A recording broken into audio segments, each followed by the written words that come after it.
Morning everyone, welcome back to my channel. আমার নতুন আরও একটি ব্লগে তোমাদের সকলকে জানাই অনেক স্বাগত।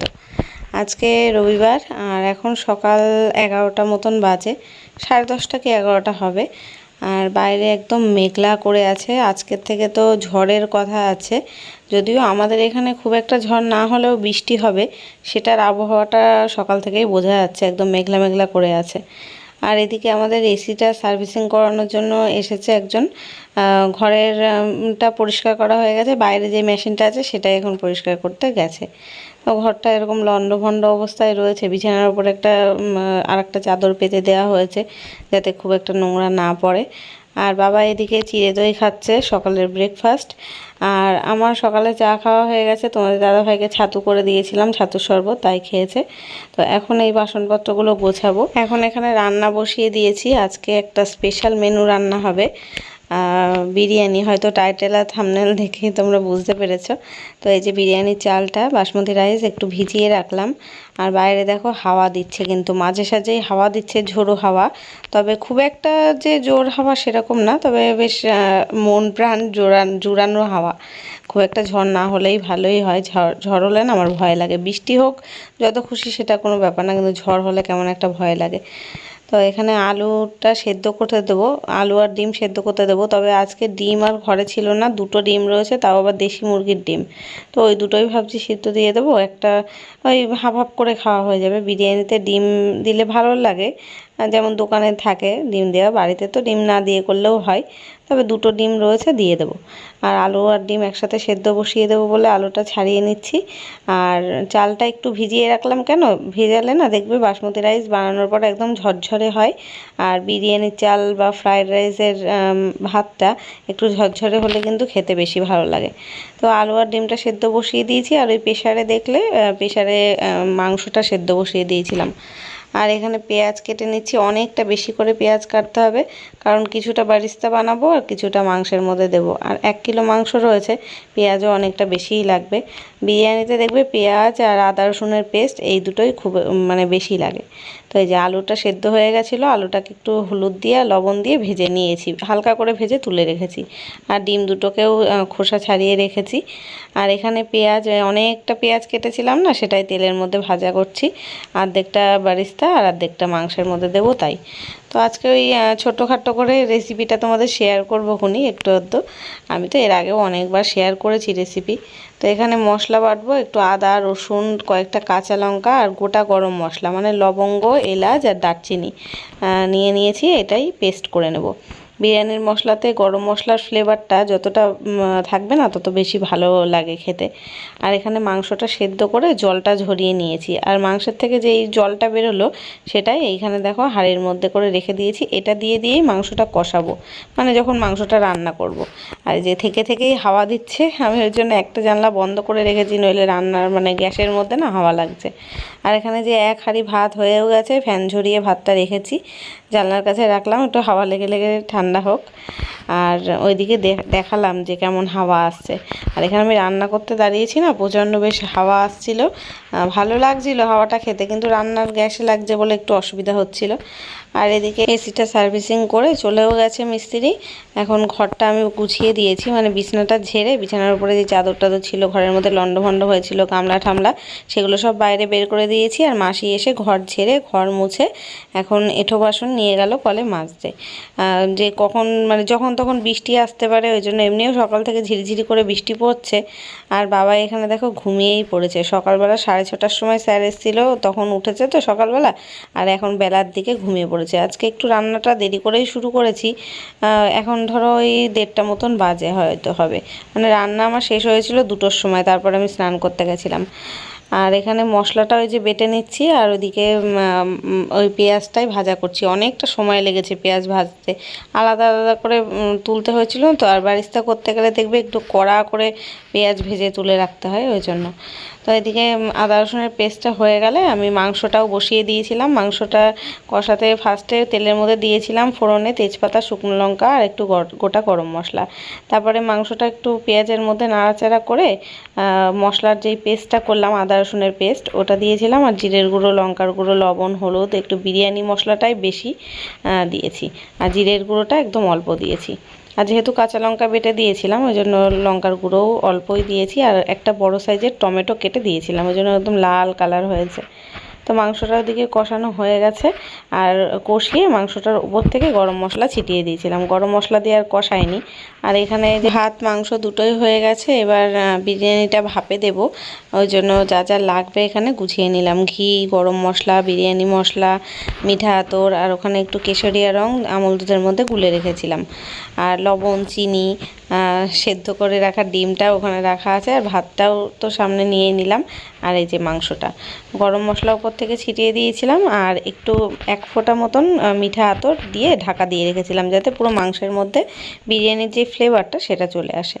এবার ওই যে বড় একটা হাঁড়ি নিয়েছি, হাঁড়ির মধ্যে ঘি মাখিয়ে নিলাম, দেখলেই তো আগে তলাটাই মাখিয়ে, তার উপর থেকে 1 লেয়ার ভাত দিয়ে দিলাম, তারপরে 1 লেয়ার মাংস, আলু, একটু গ্রেভি দিয়ে দেবো। তারপরে উপর থেকে এই যে দুধের মধ্যে যেই কেশরিয়া ফুড কালারটা ব্যবহার করেছিলাম, গুলেছিলাম, সেটাই দিয়ে দিলাম। তার উপর থেকে একটু গরম মশলা দিয়ে দিলাম, আর একটু পরিমাণ মতো লবণ, চিনি অল্প অল্প করে আর কি প্রত্যেকটা লেয়ারে লেয়ারে দেবো, আর একটু বিরিয়ানি মশলা ছিটিয়ে দিলাম, আর দেবো উপর থেকে ঘি। এবার এইভাবেই প্রত্যেকটা লেয়ার, যে কটা লেয়ার হবে এই হাঁড়িটার মধ্যে 3-4টে মতন লেয়ার হয়ে যাবে যা ভাত আছে, লেয়ারে লেয়ারে করে দিয়ে, আর বিরিয়ানির যেই গন্ধটা, এসেন্সটা, ওটা একদম উপর থেকে দিয়েছিলাম, আর উপর থেকে আর একটু বেশি করে ঘি দিয়ে দিয়েছিলাম। দিয়ে এবার ওই একটা গামলার মধ্যে জল ফুটিয়ে তার উপরে হাঁড়িটাকে বসিয়ে রাখলাম। আর যখন জলটা ফুটে উঠেছিল তখন গ্যাসটা একদম সিমে করে রেখেছি। ওইভাবে আধা ঘন্টা মতন রেখে দেবো। আর ততক্ষণে ভাবলাম এই বাসন কটা মেজে নিই, সকালবেলা তো মাসি এসে বাসন মেজে দিয়ে গেছে। এবার তারপরে এখন রান্না বান্নার পরে একটু বাসন হয়েছে অল্প দুটো, সেগুলোই আমি মেজে নিচ্ছি। আর কড়াইটা রেখে দেবো, কড়াই আর ওই যে বড় হাঁড়িগুলো হবে রান্নার পরে সেগুলো রেখে দেবো। তবে ছোটোখাটো যেগুলো হয়েছে মশলা বেটেছি, ওইগুলো ছোটো থালা বাটি সেগুলোই মেজে নিচ্ছি। আর মাঝে মাঝে তোমাদের দাদাভাইয়ের সাথে একটু কথা বলছি, দেখে মনে হচ্ছে না আমি ঝগড়া করছি, আসলে না, কিন্তু এমনি নর্মাল কথাবার্তা বলছি। আসলে ভিডিওটা একদম স্পিডটা বাড়িয়ে দিয়েছি, তো ওই জন্য এরকম লাগছে দেখতে। তো এই যে বাসনগুলো সব জল ঝরাতে রেখে দিলাম গামলার মধ্যে, গামলায় যেগুলো রয়েছে ওইগুলো মাসি মেজে রেখে গেছিলো, তার উপর দিয়ে আমি রেখে দিলাম। আর এখানে জলে জলাকারান্য হয়ে গেছে, সাবানের ফেনায় ফেনায় ভর্তি, এইখানটায় মুছে নিলাম। আর গ্যাসটাকে মুছতে হবে, রান্নাটা নামিয়ে নিয়ে হাঁড়িটা তারপরে গ্যাস মুছে নেব। আর তোমাদের দাদাভাই এখানে ঘুরঘুর করছে, ও জিজ্ঞেস করছে বারবার হয়েছে হয়েছে, তাহলে নামিয়ে দাও। আসলে ওই বাড়িতে শাশুড়ি মায়ের জন্য পাঠাবো, এবার না হলে তো ভাপে না মানে বসিয়েছি, না হলে নামাতে পারছি না। আর ও বিরিয়ানিটা নিয়ে ওই বাড়িতে দিতে যাবে, দিয়ে তারপরে ও চুলদাড়ি কাটতে যাবে, ওই জন্যই ও দেরি হয়ে যাচ্ছে। তাই বলছে হলো হলো, অনেকক্ষণ ধরে আর কি ওয়েট করে রয়েছে। এখন রান্না বান্না কমপ্লিট, আর ওই বাড়িতে শাশুড়ি মায়ের জন্য পাঠিয়ে দিলাম বিরিয়ানি, আর হাঁড়িতে রাখা আছে। আর আমি ভুলে গেছিলাম যে চাটনি করব, আগের দিন পরশু দিনকে আম ডাল করেছিলাম যখন, তখন অর্ধেকটা আমের ডাল করেছিলাম, আর অল্প একটু আম ছিল, সেটাই ফ্রিজে ছিল। আর ভাবলাম যে আজকে বের করে চাটনি করে ফেলবো, সেটাই খেয়াল ছিল না, তো এখন সেটাই বসিয়েছি।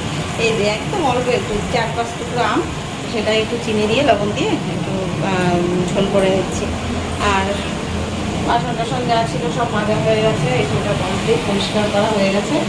গ্যাসটা মুছে নিয়েছিলাম, আবার এখন বসালাম তো চাটনিটা আবার বসতে হবে। বাবার এখন স্নান হয়নি, তোমাদের দাদাভাই গেছে চুল দাড়ি কাটতে, আর আমার তো স্নান হয়নি, বুঝতেই পারছো। বাইরে প্রচণ্ড পরিমাণে মেঘ করেছে, ঝড় আসার কথা, মানে আমাদের এখানে ঝড় হবে না যদিও, আমাদের এখানে বৃষ্টি হবে রাত্রের থেকে। তো সেরকমই, ওই জন্য অন্ধকার করে এসছে, বাইরে ঠান্ডা ঠান্ডা হাওয়া। আমি এখন শ্যাম্পু করবো, শ্যাম্পু করে স্নান করবো, মাথার চুলের পুরো একদম ভার হয়ে গেছে মাথার মধ্যে।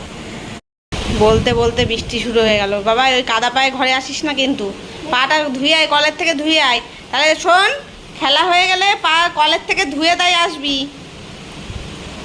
ঘর মোছা হয়ে গেছে কিন্তু। এই যে এখন ফাইনালি আমরা খেতে বসলাম, আর এই হচ্ছে বিরিয়ানির লুক। রয়েছে স্যালাডে পেঁয়াজ আর শসা, আর ডিমটা তোমাদের দাদাভাইকে দিয়েছি, বাবাই ডিম খায় না, ওর থেকে আমি একটু নিয়েছিলাম ডিম, আর ও খেয়েছে। আর একটা ডিম শাশুড়ি মাকে পাঠিয়ে দিয়েছিলাম। আর এই যে চাটনিটা একদম অল্প একটুখানি হয়েছে, কিন্তু খেতে বেশ সুন্দর হয়েছিল চাটনিটা। আর আজকে আমাদের স্নান করতে অনেকটা দেরি হয়ে গেছে, কারণ যেই স্নানে ঢুকেছি আমি, মানে বাবাই স্নান করে বেরিয়ে গেছে, তারপরে আমি ঢুকেছি, তখন কারেন্ট অফ হয়ে গেছে। আর ট্যাঙ্কিতে জল ছিল না, মোটর ছাড়া ছিল, আর কারেন্ট অফ হয়ে গেলে তার মোটরে জল উঠবে না। তারপরে আধা ঘন্টা ওয়েট করার পরে তারপরে কারেন্ট আসলো, তারপরে স্নান করলাম আমরা দুজন, মানে আমি আর তোমাদের দাদাভাই, দেরি হয়ে গেছে। তো এখন সন্ধেবেলা, গুড ইভিনিং। বাইরে দেখতে পাচ্ছ ঘুটঘুটে অন্ধকার, আর একবার কারেন্ট যাচ্ছে আসছে যাচ্ছে আসছে, সেই দুপুর থেকে এরকম হচ্ছে। আর এখন দেখছি যত সন্ধে হচ্ছে রাত বাড়ছে তত হাওয়ার পরিমাণটা বেশি, মানে ঝোড়ো হাওয়া বলতে পারবো না, তবে এক এক সময় একটা মানে এমন হাওয়া দিচ্ছে যেন মনে হচ্ছে কালবৈশাখী এসে গেল, আবার এক এক সময় ঠিকঠাক আছে। আর বৃষ্টিটা ঠিকভাবে হচ্ছেই না, ওই ঝিরিঝিরি ঝিরিঝিরি করে বৃষ্টি হচ্ছে, মানে একবারে ঝেড়ে যেই ঝমঝমিয়ে বৃষ্টি সেটা হচ্ছে না। তো আমি একটু শুয়েছিলাম মানে দুপুরবেলা, তারপর এখন উঠে বিছনা টিছনা গুছিয়ে নিলাম, ঝেড়ে নিলাম, এখন যাব চা করতে। আর তোমাদের দাদাভাই সন্ধে দিয়ে একটু বেরিয়েছে, বললাম এই ঝড় বৃষ্টির পথে যেতে হবে না, যদি ঝড় আসে সবাই তো বলছে। আর নিউজ চ্যানেলগুলো খুললেই তো এমনভাবে ঝড়ের কথা বলছে যেন এই এক্ষুনি ঝড় এসে সব উড়িয়ে নিয়ে গেল, কিন্তু আদেও কিন্তু সেরকম কিছু হচ্ছে না। বৃষ্টিরই নাম নেই, তো ঝড় তো দূরে থাক। তো দেখে ভয় লাগে আর কি। শুনলাম যে বাজারে দোকানপাটও নাকি সব বন্ধ, টোটোওয়ালারাও টোটো নিয়ে বেরোচ্ছে না, রাস্তাঘাটে বেরোচ্ছে না। তাই আমি ওকে বললাম যে তোমার আর যেতে হবে না, আজকে বেরোতে হবে না। তো ও বেরিয়েছিল 10 মিনিটের জন্য, আবার চলেই এসেছিলো তার একটু পরে। তো আমি এখানে যে চা বানালাম আদা দিয়ে, মানে কড়া করে চা বানালাম আমার আর বাবার জন্য। বাবাই একটা বাউলি খেলো, ওর বাবার সাথে গেছিলো দোকানে, এসে মানে বাউলি কিনে নিয়ে আসলো, নিয়ে এসে খেলো। আর আমি আর বাবা এখন একটু চা খেয়ে নিই বসে, আর ঝড়ের হাওয়াটা উপভোগ করি। ঝড়ের হাওয়া বলতে পারবো না, তবে একটু ঠান্ডা হাওয়া। জানলা টানলা খুলে রেখেছি, আজকে দুপুরেও জানলা বন্ধ করিনি, এত সুন্দর বেশ হাওয়া লাগছিল। আর ইচ্ছা করছে না জানলা বন্ধ করে ঘরে এসির হাওয়া খাই। যদিও এসি একটু চালাতে হয়েছিল, আজকে যেহেতু সার্ভিসিং করিয়ে গেছে, বললো যে অন্তত আধা ঘন্টা কি 1 ঘন্টা চালিয়ে রাখতে, ওই জন্য চালিয়েছিলাম। তারপরে জানলা সেই খুলে রেখেছি। আর আজকে না একটুও বাইরে জামা কাপড় মেলতে পারিনি, বৃষ্টি বৃষ্টি যে মানে কেমন একটা আবহাওয়ার সাথে সাথে সব ঘরে মেলা, তো বাথরুমে তো সব জামা কাপড় মেলা, মানে নাইটি ফাইটি যেগুলো ভেজা সেগুলো সব বাথরুমের মধ্যে মেলা, জল ঝরছে এখনও। আর গামছা, তারপরে কিচেনের যেই নেতাগুলো ছিল সেগুলো সব মেলে দিয়েছি জানলায়, হাওয়াতেই সব শুকিয়ে গেছে। ওই জন্য একটু জামা কাপড় দেখবে লন্ডভন্ড হয়ে আছে। আর এইখানে এখন এই যে খাটের উপরে এক গাদা জামা কাপড় নিয়ে বসে পড়েছি। আর তোমাদের আমার বলা হয়নি, আমরা একটা জায়গায় ঘুরতে যাচ্ছি কালকেই, মানে কালকে আজকে যখন ভিডিওটা তোমরা দেখছো তখন হয়তো আমরা হাফ রাস্তায় মানে ট্রেনে আছি। তো আমরা কোথায় যাচ্ছি গেস করো তো তোমরা। এই 2-3 দিনের ট্যুরেই যাচ্ছি, বেশি দিন নয়। তো ওই জন্য ব্যাগ গোছাচ্ছি। ট্রলিটা নিলে হতো, তবে নিলাম না, বেশি একটা জামা কাপড় নেই। তোমাদের দাদাভাই বললো ট্রলি আর নিতে হবে না, অত বড় ট্রলিটা আমার বাপের বাড়িতে রয়েছে, তো তাই ব্যাগের মধ্যেই গুছিয়ে নিলাম। তবে 2টো ব্যাগ হয়েছে, বাবাই বললো আমার জামা কাপড় আমার ব্যাগের মধ্যে দিয়ে দাও, আমি পিঠে নিয়ে যাব। আর এই কালো ব্যাগটার মধ্যে আমার আর তোমাদের দাদাভাইয়ের জামা প্যান্ট সব ধরে গেছে, সেইভাবেই নিলাম। তো চলো সারপ্রাইজ ঘোরা তোমাদের, মানে আমরাও হট করে এটা ঠিক করেছি, হঠাৎ করেই ঠিক হলো, হঠাৎ করেই ভাবলাম যাই। তো কিন্তু এই যে ঝড় বৃষ্টির ওয়েদার, এখন জানি না কি হবে কালকে, তবে টিকিট কাটা হয়ে গেছে, দেখি কি হয়। তো চলো, আর এখানে এই যে খাটের পরে আর যেগুলো রয়েছে সেগুলো কালকে পরে যাব, সেগুলোই গুছিয়ে হাতের কাছে রেখে দিলাম, কারণ সকাল সকাল বেরিয়ে যেতে হবে। তো এই যে ব্যাগ গোছানো কমপ্লিট। তো গাইস এখন সমস্ত জামা কাপড় গুছিয়ে নিলাম, রাত অনেকটাই হয়েছে, 10:30 বাজে। এখন আমরা খাবো, রাত্রেবেলা খাওয়া দাওয়া করবো, নেল পালিশ পরবো, সেটাও পরা হয়নি, ভুরু তুলে আসলাম গিয়ে। তো ডিনার করে তারপরে নেল পালিশ তুলবো, তুলে নেল পালিশ পরে তাই শোবো। ব্যাগটা তো গোছানো রেডি, কালকে 10-10:30টার মধ্যে বেরিয়ে যেতে হবে বাড়ির থেকে। দুপুরবেলা হাওড়ার থেকে আমাদের 2:25 ট্রেন। তো চলো খাওয়া দাওয়া করে আসি, দেখতে থাকো।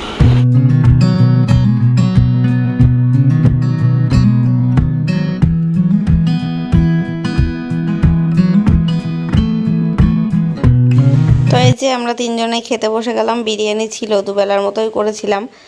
তো গরম করে নিলাম, আর এখন বাজে 11টা মতন হবে। একটু চেষ্টা করেছিলাম যে তাড়াতাড়ি ঘুমাবো, কিন্তু তা তো আমার হবে না, কারণ নেল পালিশ পরতে হবে, এখন শুকাবো তারপরে তো। আর তারপরে কি হয়েছিল, যাই হোক ঘুমিয়েছি ঠিকই, শুয়েছি, কিন্তু রাত 12টার পরের থেকেই কারেন্ট অফ, আর বৃষ্টি শুরু, মানে হালকা হালকা বৃষ্টি হয়েছিল, খুব একটা ঝড় না। আর কারেন্ট অফ থাকলে তো ঘুম আসে না, ঘুমোতেও পারিনি রাত্রে। তো যাই হোক চলো আজকের মতো গুড নাইট, দেখা হচ্ছে কালকে নতুন ব্লগের সাথে, টাটা।